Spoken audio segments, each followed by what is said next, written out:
Hey everyone, welcome back to Business with Rangam, Bizarre. And here I am with my next chat on the changing risk landscape. You may recall I had spoken about my passion for risk in one of the earlier episodes, and that I wanted to come back to you and talk to you about some of the other risks that are out there that we need to be considering in business. Before I got started on that, I wanted to have a very quick shout out to everyone who's provided me feedback, and a special shout out to Jasdeep, my friend, who's given me some good hints and tips on how I can improve the quality of the videos that I have been producing. So thanks Jasdeep once again for your ideas on improving my videos. Now, starting off with the changing risk landscape.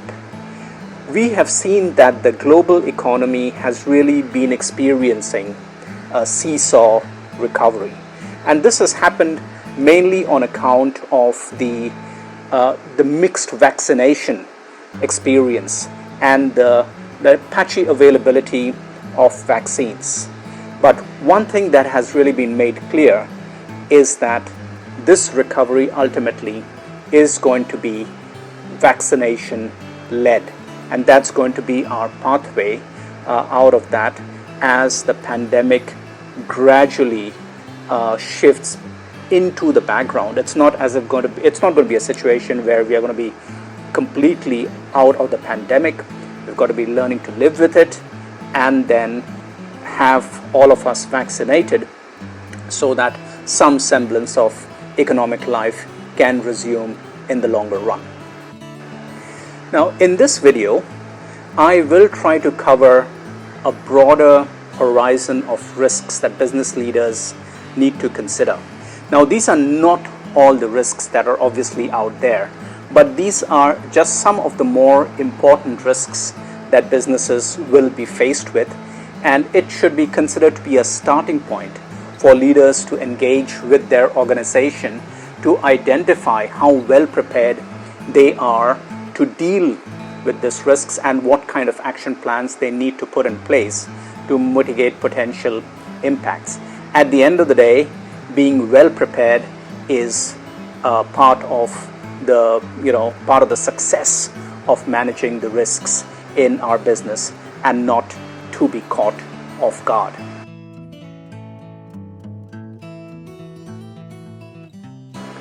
While the markets have been very focused on the recent increase of inflation, and there are big debates on whether this inflation is going to be sustainable or transitory in nature, it is pretty obvious the reaction of the central banks and the measures that they will take to address inflation will obviously have an outcome on the ultimate direction and the nature of the economic recovery. For a whole raft of reasons, inflation has seen an uptick, be it driven by supply side constraints, increase in commodity prices. Obviously, some of the increases in commodity prices might not be long term in nature, but then there are also supply chain disruptions that have encountered, which have led to people ultimately paying more for their cars, for their food, and for their fuel. While stock markets have benefited from the unprecedented stimulus that has been injected into the economy by governments and central banks to cope with the impending impacts of the pandemic, the low interest rate environment has led investors to really push up the markets by trying to eke out every additional point of return and yield on their portfolios.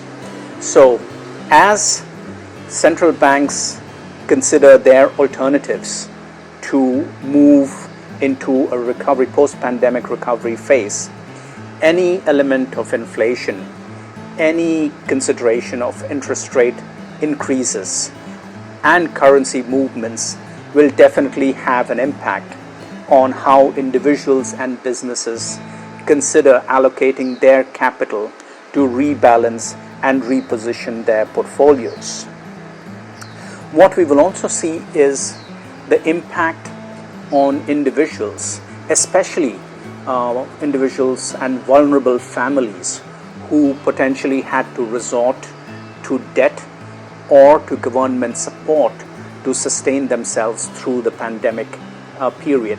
And as governments gradually begin to withdraw those support measures that they had put in place, the impact on such vulnerable families will become more evident, and such impact can then likely be transmitted across the economy.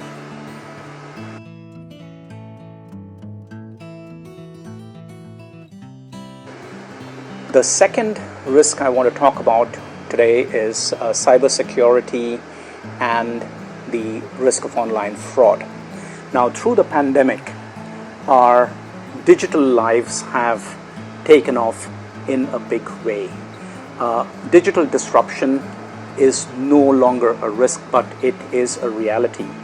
And anecdotally, we can say that 5 years of digital transformation have really been compressed into 1.5 years.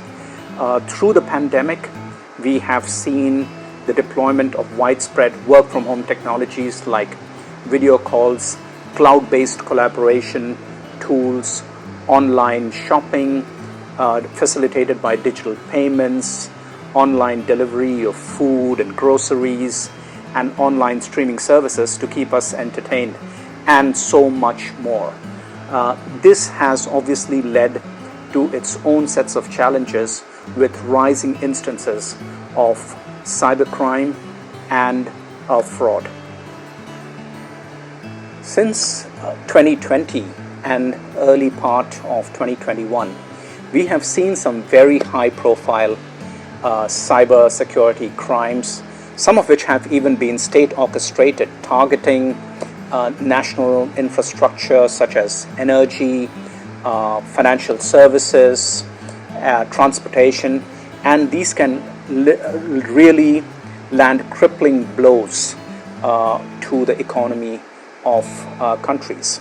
While at the time of preparing for this article, I saw the breaking news of the US, EU, and UK actually accusing the Chinese government of hacking Microsoft Exchange servers, which has impacted over 30,000 businesses worldwide.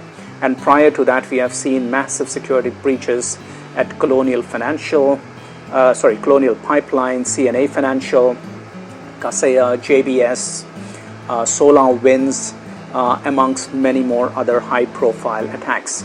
Now, according to cybersecurity experts, the number of cybersecurity attacks have actually gone up by 70 to 75% between 2019 to 2020 itself.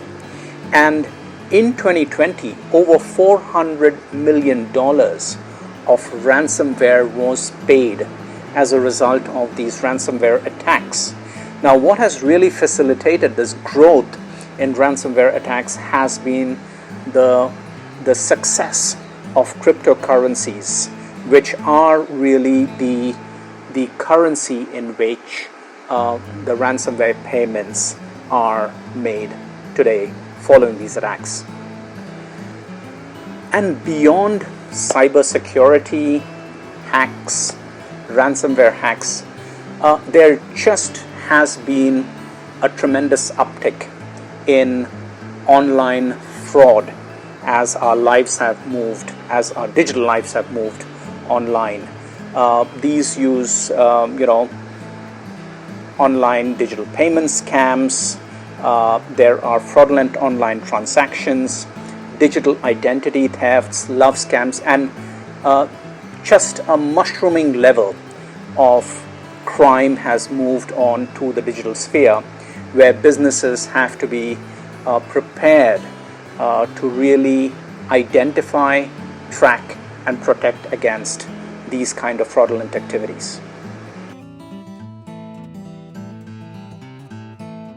The third risk I want to talk about is the climate change risks.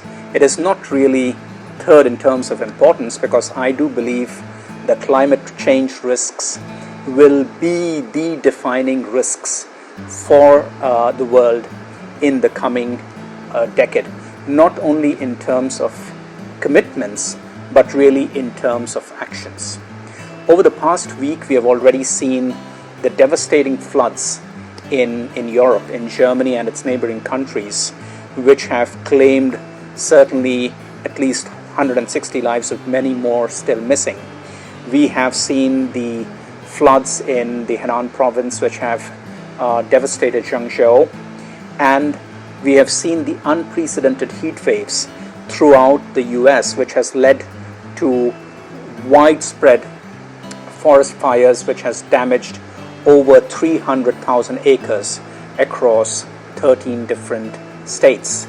Experts contend that since the start of the industrial age, temperatures have risen already by 1.2 degrees, and therefore the time to act is now.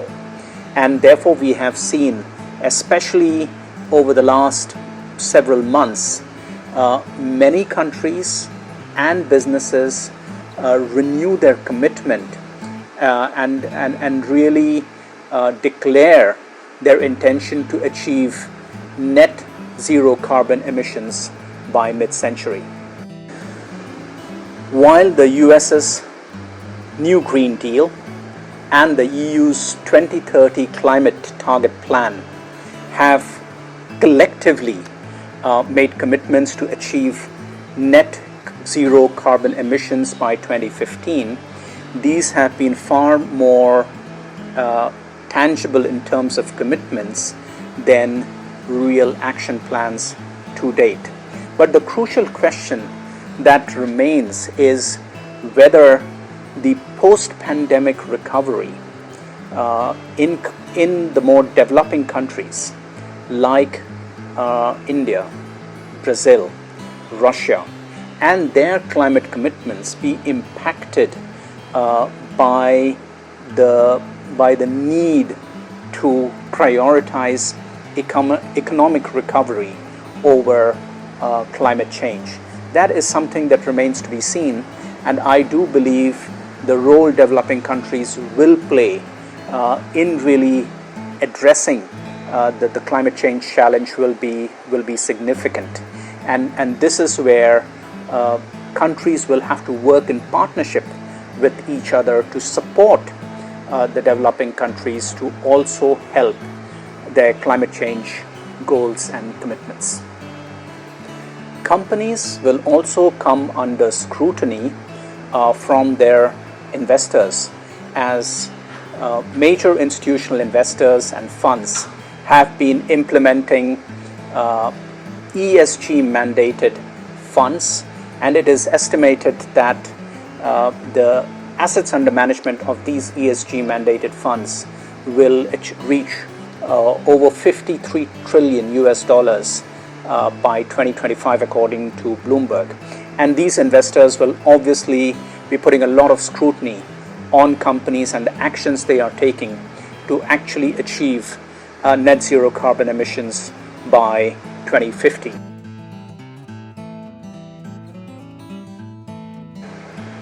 The next risk I want to talk about is technological risks. Now, we have all been speaking about how our lives have basically gone digital. And those levels of digitalization obviously have also increased the risk of technology for businesses. No longer technological investments can be done in certain life cycles, but have to be an ongoing process. Technology investments have to be an ongoing part of the strategy and have to be very well integrated as part of the business strategy, because the tech stack really needs to keep pace with customer expectations, customer experiences, competitive parity, while also addressing some of the technology risks that emerge as a result of a lot of these changes. When we talk about the technology risks, we talk about how companies have to be making investments into 5G, IoT, cloud infrastructure, cybersecurity, AI, machine learning, big data, robotics, and also emerging technologies like cryptocurrencies, which will really demand an unprecedented integration, as I mentioned earlier, between the technology strategy and the business strategy of the company. The technology risks that are emanating today will be further complicated by the tech decoupling that is taking place due to geopolitical conflict between the US and China. Companies will have to choose between Chinese 5G versus European 5G, Chinese cloud versus US cloud, and this will also influence the choices and decisions made around downstream technology, which could be on account of technology compatibility and future risks down the line.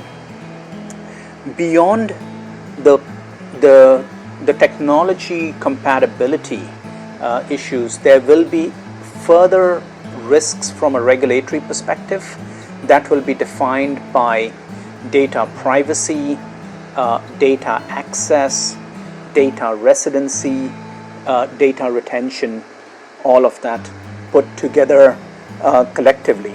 There is also expected to be higher regulatory oversight on the issue of data, but not only on the issue of data, it goes beyond into how that data is accessed, how that data is modeled. So it goes into data transparency around data modeling technology.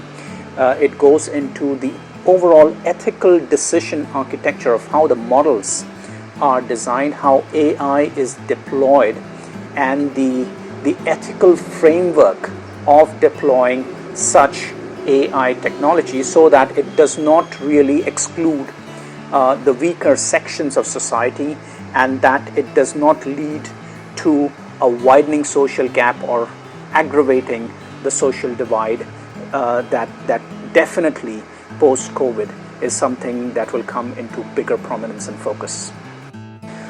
How these regulations will come into play into future M&A transactions, regulatory scrutiny remains to be seen. But obviously these are to be expected as a very natural evolution as technology develops. And this can potentially also expose companies to future liabilities and also tax implications which might not be very evident at this point of time.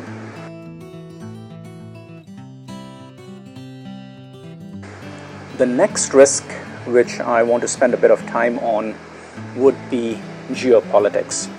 Now, we have already seen how the US and China are increasingly in conflict with each other in various different spheres across the globe. And that makes for a very challenging business environment for companies which need to balance out their commercial interests with the domestic political agenda of their home markets. And that is not very easy. The diverging jurisdictional frameworks may put companies in compromising positions where they need to accommodate to local legal requirements, which could potentially be very different or maybe even in conflict with the legal framework which is established in their home markets. Corporate actions in such environments could expose themselves to legal risks, reputational risks with their customers, with authorities and investors, with potential significant implications for the market values of companies. And therefore, this really calls upon boards of companies to be very sensitive to some of these risks that they might face, and it would call for a far more robust deliberation, discussion by the board to evaluate some of the strategic choices and decisions that are made and the long-term implications of these strategic choices and decisions. The geopolitical risks can be further weaponized into more granular risk components such as intellectual property, data privacy, technology, data security, data domicile, supply chain, market access, governance, and a whole range of different categories of risks. Now, the supply chain disruptions, even prior to COVID-19, was already causing companies to look deep into their operational dependencies and consider the long-term implications of their supply chains and actually to diversify their supply chains. Now, the geopolitical risks obviously even accelerates this process. Companies have no option but to diversify their supply chain infrastructure, bring it closer to home, closer to market, and this can often happen at the expense of efficiency.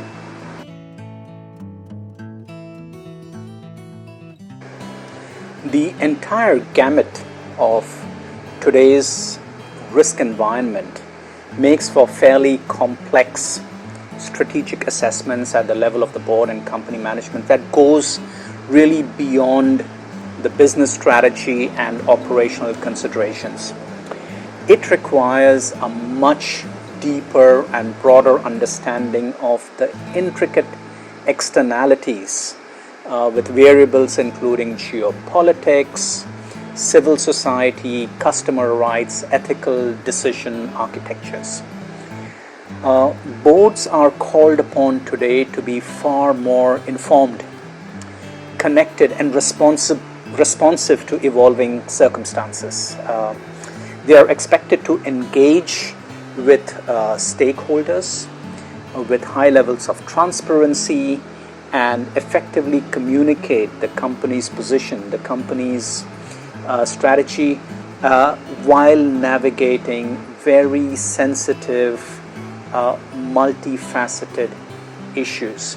And that really requires the boards of companies to have the necessary capabilities to be aware, informed about those issues, keeping abreast of a very dynamic, strategic and regulatory compliance canvas that keeps on evolving, changing at much higher speed today than it ever did in the past. And really it requires for some very robust and diverse board capabilities to partner effectively with the company management in order to discuss, identify, and really analyze the emerging risks and consider the implications for the business strategy, and then back it up with calibrated, quality, expedient actions to ensure the continued success of the business.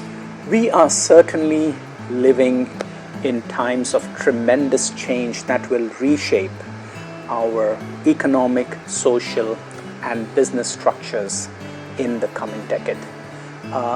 Post the pandemic, there will be a lot of accelerated change that will have broad implications in various different parts of our lives, whether it's economically, whether it's from a work perspective, or at a social and individual level. What do you think? How do you think is your life going to be impacted in the coming decade?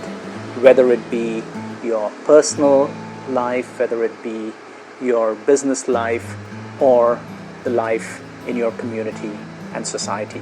Do share with me your thoughts and ideas. Let's keep this conversation going, and I'd also be happy to receive feedback and input from you in terms of the topics that I'm covering, in terms of what you want to hear more from me, in terms of my ideas to really put a contribution that we can all benefit, learn, and grow from.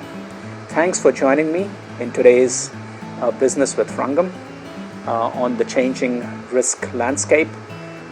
I look forward to seeing you soon. Thank you.